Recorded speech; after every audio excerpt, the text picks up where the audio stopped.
guys, welcome back to the channel. Today I'm gonna be reacting to a video called How Tall Were the Vikings? This is from a channel called Utslaga Primal Law, so check it out. So how tall were the Vikings? I assume very tall, if myths are to be believed, but I'm probably wrong. So let's check it out and comment, like and subscribe. Välkommen allesammans! How tall were the Vikings? It's a very simple question with a simple answer, but for some reason, I see people all online arguing and fighting about it. So in this video, I'm going to finish it all off, going over the average height we have of the skeletons from archaeological finds, comparing that with the records that we have from foreign chronicles compared to other people around Europe, and also stories of some of our most legendary tall Vikings you've all heard of, and we're going to speak about exactly how tall they might have been. So, very simple. Average Viking height was 175. So all the skeletons that the archaeologists have found and dug up, they've taken the average, and that's about 5'8", 5'9" for you Americans watching. Before anyone says, "Oh, how short that is, the Vikings were midgets, la la la," hey, that means the average, okay? Average 5'9". Okay. That means most of them were around that height. I get it. Some would have been much taller. Some would have been much shorter. And just like today, the average height in the US, where I'm living right now, is just 5'9", and I'm seeing people who are way taller than me everywhere I go. Sure. I'm 6'3". So even back in Scandinavia, the tallest countries in the world, the average height is only 5'11". So people there are... Okay, let's see. Holland, it's right around 6 foot. Sweden is around 6 foot. Well, around. I know it's a little bit more. So who's the shorter? Shortest is Bolivia, Indonesia, Philippines. That's really short. Is this for men? Okay, that's quite short. Just a little bit taller than they were in the Viking Age. But of course, you all know people in Northern Europe today are now and have always been a little bit taller than the rest of the world on average. This is so interesting. Let's see. It's 180. I think that's around, 6 feet, right? A little bit. Who's the tallest here? Russia? No, it's Finland. Finland, Norway, okay, Scandinavia. It's around, well, no, it's 179. That's a little bit shorter. I feel everyone's short. Where are the tall people? Let's see the Netherlands. I know the Netherlands is the tallest one. I can't really see, it's way too small. But what, I don't know, 6'1", around 6'1", I think. This is really interesting. Who's the shortest though? I'm seeing some, is this Turkey, like 5'7", a little bit, 5'7.5"? Okay, this is really Here's interesting. the thing though. Average height doesn't always get taller with time. This is a big mistake that people make. In ancient times, people assumed that humans were all little short midgets, and we today are taller than we have ever been. And that is far from the truth, actually. Really? Height is totally dependent on nutrition and quality of life. So yeah, I'm having to pause, but this is quite okay. So the year 2000, the average is around 5'9", right? Obviously, again, some are shorter, some are taller. But let's see. In the year 1000, there was apparently around, a lot of people were around 5'9", even a lot higher than in the 2000s, which is weird because you would think they have better nutrition. In the 1600s and 1700s, people were super short. They were around 5'5", a little bit over 5'5". Again, this is for men, right? Because women tend to be a little bit shorter, you know, average and normally. But because it was the 1600s, it was the medieval times. People probably have very, very poor nutrition because of the plague and whatever. So always, I guess that influences things, right? Right now, in the year 2021, in general, we have pretty good nutrition in most places in the world, good quality of life. When the coming food shortages show up and the overlords buy up all the farmland and drive up the price of meat and feed us veggie burgers, we're gonna get shorter again too. This has always happened. This has happened many times in human history. For example, in Europe, since the Iron Age and the Viking Age and the Middle Ages, the average height remained about the same, just a little bit shorter than we are today. That's crazy. But over the next 500-600 years or so, leading up to the Industrial Revolution, the whole world went to hell in many ways, and the average height in Europe plummeted. It dropped about 3 inches in the 1600s, 1700s, 1800s, depending on the country.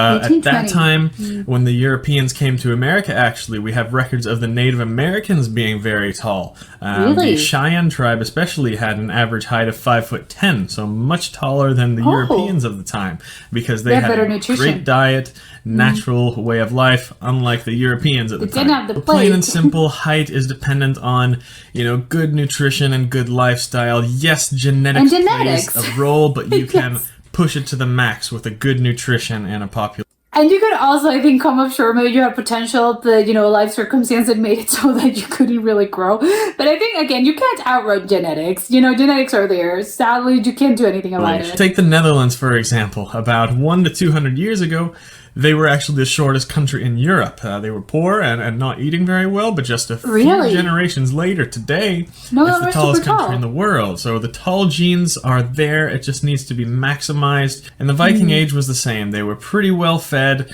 relatively, and living natural lives, good diets, and all of Northern Europe pretty much had that tall gene, and they also had pretty good nutrition at the time.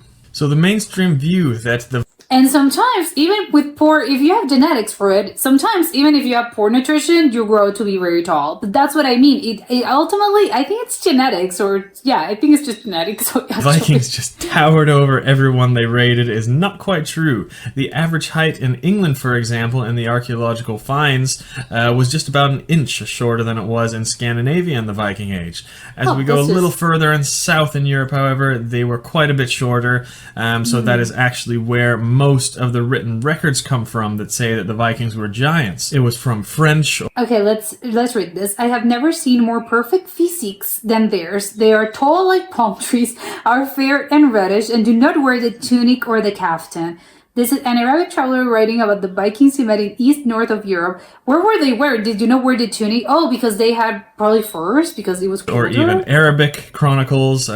Yes, the Vikings would have probably towered over them on average. Of course, again, if you're 5'5" or 5 foot, you're gonna see someone that's even 5'7" or 5'8", and it's gonna appear, oh my god, this person is a giant, but it's just only because you're in comparison, you're like 5 foot. So yes, of course, it's going to seem as if they're towering over everyone. Average.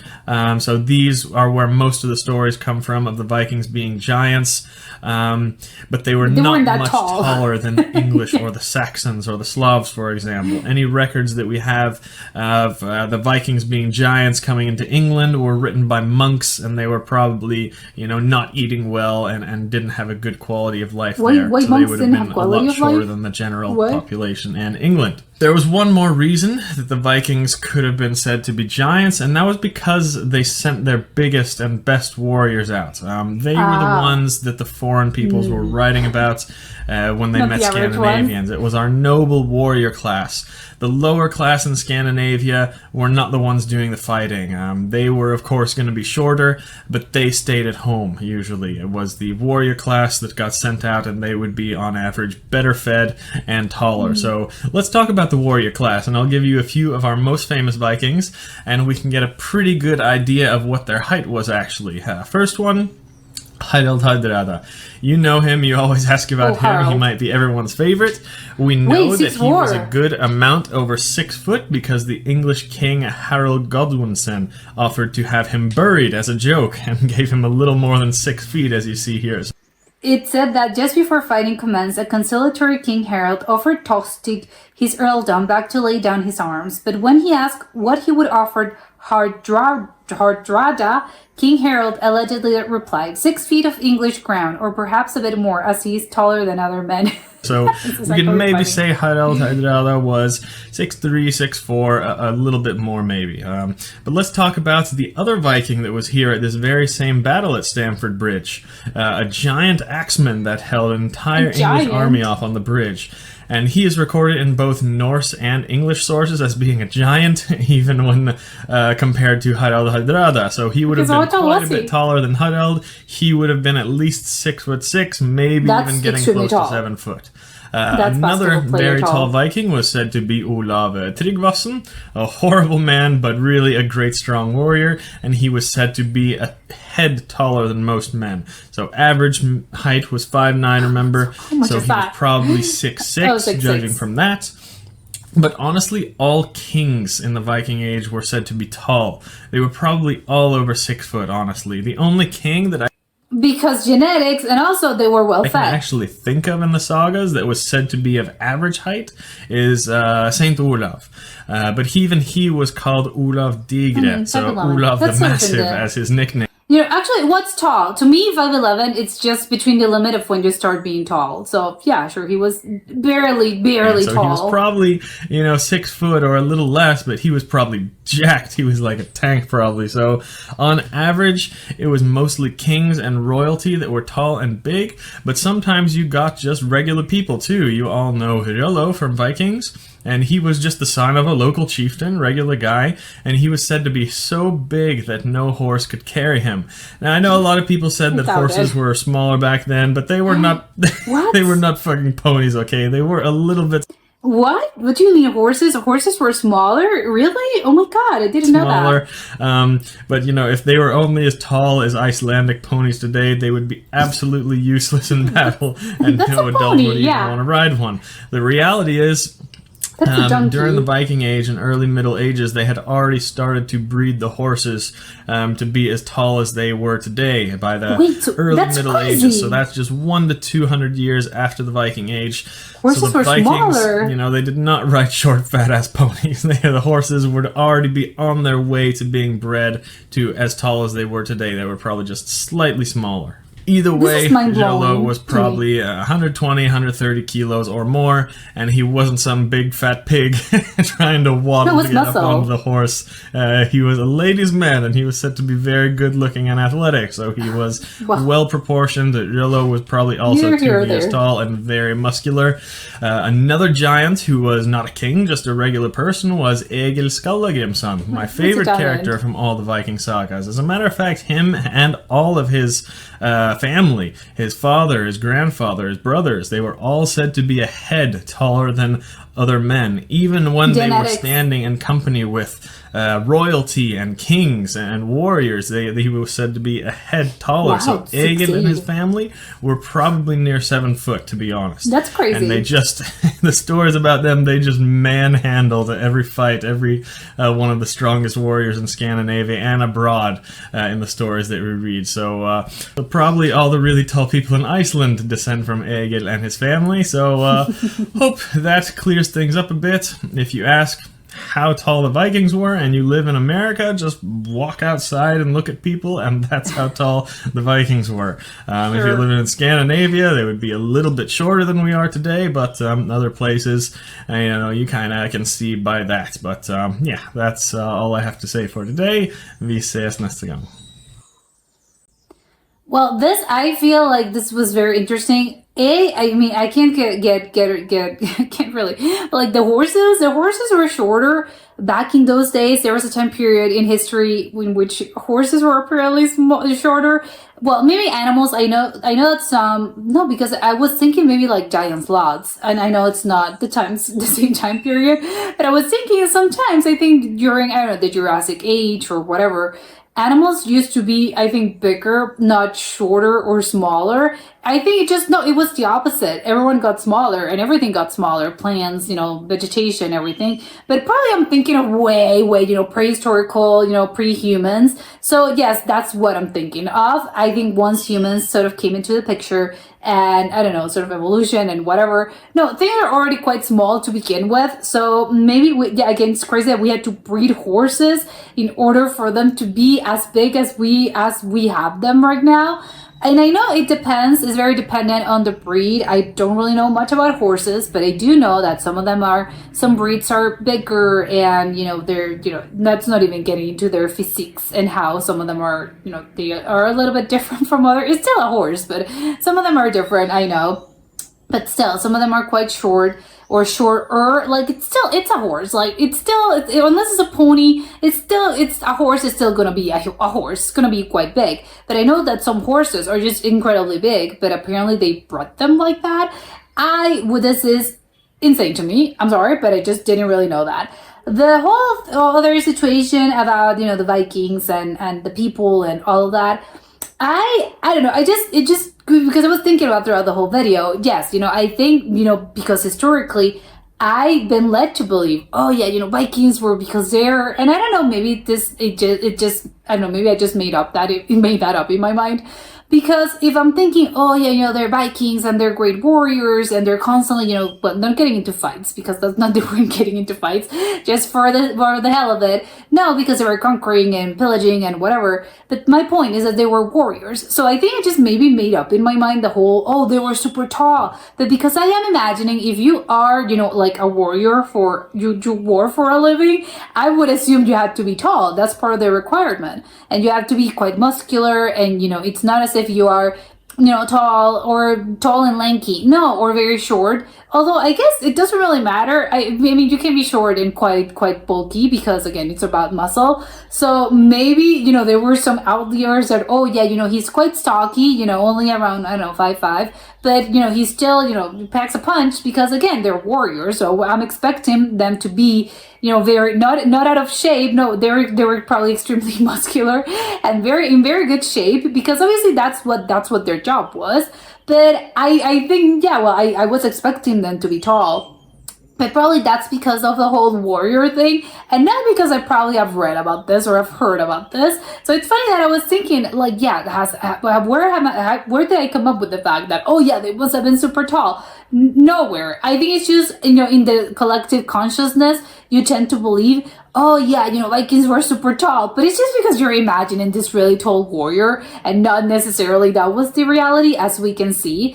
But I think also the most mind-blowing thing about this video is, oh yeah, so average height, throughout the years and like human life has not really, I mean, it goes through peaks. Obviously, sometimes, during a bunch of years, people tend to be a little bit shorter, people tend to be a little bit taller. It just depends on nutrition, depends on life factors. Obviously, if you live your whole life, in very poor conditions, there were no grains, there was no meat, and again, everyone's constantly at war. You didn't get, I don't know, proper exercise. I don't know what type of factors, really environmental factors, that make it so that maybe you're not that tall, or maybe you just didn't really achieve, your maximum height potential. Yes, I guess if I think about this, in a logical manner, yes, of course, it makes all the sense in the world to think, yes, it depends on, then sort of the life period in which you are. And, historically, people have been really hard times in specific sort of moments throughout history. And I'm thinking also, as I'm saying this, it's obviously dependent as well on the area, as we could see. Because I am imagining in Europe, basically. But of course, I think as they were saying, yeah, when they first came, Europeans first made contact in the American continent with Native Americans, they were so tall. And it's, oh yeah, of course, because while Europe was being, they were having their own, horror subplot, in, the Native Americans were just living their lives and being super chill, and they probably had, better nutrition. They had access to probably all sorts of food. They had access to fruits, vegetables, grains, carbs, meat. So they were probably able to be, just a little bit taller, while Europe was being, again, a nightmare. So yes, I guess it makes sense if you actually stop and think about this for a second. And just as well, of course, times and centuries, because obviously I think this doesn't happen probably in one generation, probably it happens throughout several generations. And that was the case, right? Yes, if the conditions were very poor, people are not going to grow to be that tall. But that's just because, the life circumstances that Europe, in this case, was being, dealt with. But in North Scandinavia, I don't really know how, because I didn't really look at the chart, or maybe I did, but I can't remember. After the Viking age, was over and it ended, and most of Europe was being plagued by so many other, factors and things and diseases, and, the crops, were not growing and whatever. What happened in Scandinavia? People were also not that tall, there were no Vikings anymore, but probably people started to be a little bit shorter, I think, I would guess, and then they sort of, when nutrition was better and, diseases were eradicated, then, people started being tall again. I don't know. We like to look at the chart specifically in Scandinavia, because I know that's exactly where the Vikings were. But yes, this is very interesting. And as well, I was thinking that also, again, it just makes, you have to make the comparison, because how what's short to you. I think what's short for someone is not short for everyone else. It just also depends on how tall you are. Because again, if you are probably, I don't know, 5'11", and you see someone, you see an average person that's maybe, I don't know what's the average height in the US or anywhere else. Let's say, I don't know, to me 5'7" is just average. It's kind of in between. Oh, you're kind of short. It just depends again for women or for men, but that's just personal. Again, that's personal, probably bias, right? It's not necessarily a scientific sort of thing. To me, 5'7", I think for men is just quite short. For women, it starts to you're kind of a little bit taller. But you're not super tall. But again, if you're a man, 5'7", to me, that's just not really, well, that's a little bit short, right? It's not that tall. To me, I think anything beyond, 5'11", it would start to get, you're normal tall, but not super tall. That's just normal. Again, to me, 5'11" is just whatever. Most men, I think, are 5'11". I don't know. That's what I would assume. That's the average, right? The average towards being a little bit taller. But again, that's just me, personal bias probably, not that this is actually a measurement. But again, if someone's 5'11" and you see someone that's 6'3" through 6'4", you're gonna think, oh my god, you're really tall. Which, yeah, sure, of course. But if the average height where you are, or the people surrounding you are 6'2" or 6'3", maybe you're thinking, oh, this person is 6'5". That's not really that tall. And if you see someone that's 5'11" or 6 foot, you're gonna be thinking, oh, but 6 foot, oh, you're so short. But it's like, no, 6 foot is not really that short. I don't know. It's just very depending on so many factors. I just think, I don't know. Is it an actual scientific measurement to be, hey, anything beyond this is considered short, and everything beyond or anything, lower than this is considered tall or whatever. I don't know. We'd love to know if there's an actual scientific sort of measurement to this, or it just depends on the person and what you think. I don't know. What do you think about this? Do you think this is short? Do you think this is tall? I don't know. We'd like to know. But also I think that the important thing as well is this, as he was talking about, is genetics. A lot of this it is. Although he made it seem as if it's not really that much genetics. It's really about, life circumstances, environment, feeding, what people are feeding you and what you're actually eating. Although I do really believe genetics is really the culprit here. Some people may have, the best quality, best nutrition ever, and they just do not end up being that tall. And it's not necessarily because, they lived, a very tough life or whatever. No, maybe they grew up, eating the best kind of foods, a very balanced diet, and they had a very, peaceful, well, maybe not peaceful, just a good quality of life. And maybe they end up not being that tall. And just because, well, yeah, it was genetics. So you really couldn't grow beyond, let's say 5'3", because it doesn't really matter what you're going to do in your life. Genetics, you can't outrun genetics. So that's just the thing, and that's just the baseline. And sometimes it's the opposite. Sometimes people get horrible nutrition, they grow up in very poor circumstances. And then, wouldn't you know, they end up being 6'3". So how do you explain that? It's genetics. I think it was genetics. And again, you really can't outrun this. Sadly, you may think you have control over so many things in your body, in your health, in your life. But a lot of these things, sadly, they are just, they have to do with genetics. You really can't really do anything about this. So I think a lot of these, although he mentioned this, but I don't know. I just ultimately, it has to do with genetics, and you can't really do anything about it, sadly. And that was it for today, and I'll see you next time. Bye.